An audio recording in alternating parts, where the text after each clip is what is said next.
यहाँ चुनाव इलाके, मनोविज्ञान और माइक्रो मैनेजमेंट से जीते जाते हैं। ऐसे करीब 50 सीटें जो सीधे सीधे तय करेंगी कि मुख्यमंत्री कौन बनेगा। यहाँ आदिवासी राजनीति, स्थानीय मुद्दे और सरकारी योजनाओं का असर। इन मुद्दों पर अगर असंतोष बढ़ा तो यही सीटें चौंकाने वाली नतीजे दे सकती हैं। यहाँ ना तो सिर्फ लहर काम करती है और ना ही सिर्फ चेहरा। नमस्कार, मैं प्रवीण पांडे और आप देख रहे हैं एजुकेशन पोस्ट। पश्चिम बंगाल, जहाँ चुनाव सिर्फ वोट का खेल नहीं है, यहाँ चुनाव इलाके, मनोविज्ञान और माइक्रो मैनेजमेंट से जीते जाते हैं। और हर चुनाव में कुछ सीटें होती है जो ट्रेंड नहीं बल्कि नतीजा तय करती हैं।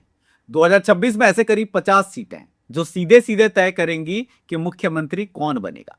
राजनीति की भाषा में इन्हें कहा जाता है स्विंग सीट्स, यानी वो सीटें जहां मतदाता किसी एक पार्टी के साथ स्थायी रूप से नहीं जुड़ा होता।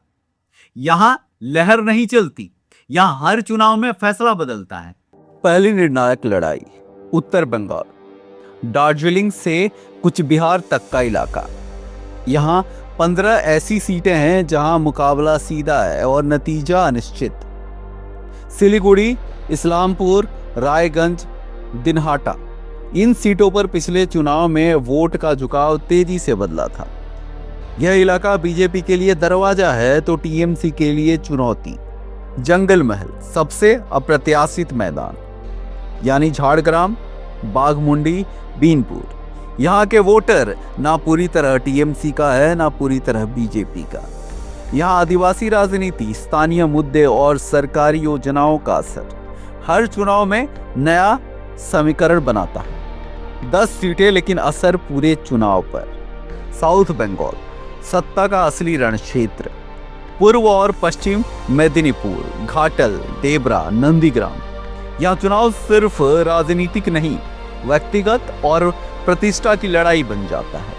नंदीग्राम जैसी सीट जहां एक चुनाव ने पूरी राजनीति की दिशा बदल दी। यह इलाका बताता है बीजेपी 100 पार करेगी या नहीं।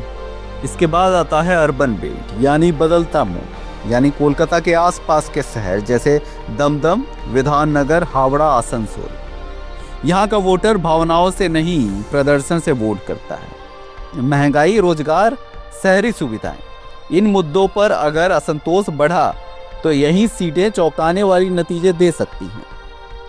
यहाँ गणित बिल्कुल साफ है। अगर बीजेपी इन 50 में से 30 से 35 सीट जीतती है तो वह 100 के पार पहुंच सकती है। लेकिन अगर टीएमसी 35 से 40 सीट अपने पास रखती है तो सत्ता में वापसी लगभग तय, यानी पूरे चुनाव का फैसला इन 50 सीटों में छिपा है।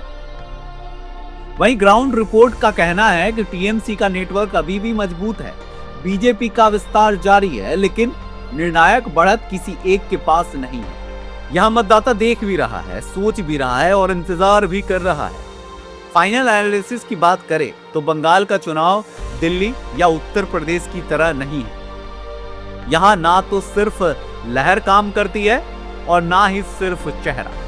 यहाँ जिताता है संगठन, समीकरण और सही सीटों पर सही रणनीति। याद रखिए, बंगाल की सत्ता रैली से नहीं, रिपोर्ट कार्ड से नहीं, बल्कि इन 50 स्विंग सीट से तय होगी। कौन बनेगा मुख्यमंत्री, जवाब छिपा है इन 50 सीटों में। ये थी हमारी एक खास रिपोर्ट। इसी के साथ मैं प्रवीण पांडे इजाजत लेता हूं। तब तक के लिए बने रहे हमारे साथ एजुकेशन पोस्ट न्यूज पे। नमस्कार, धन्यवाद।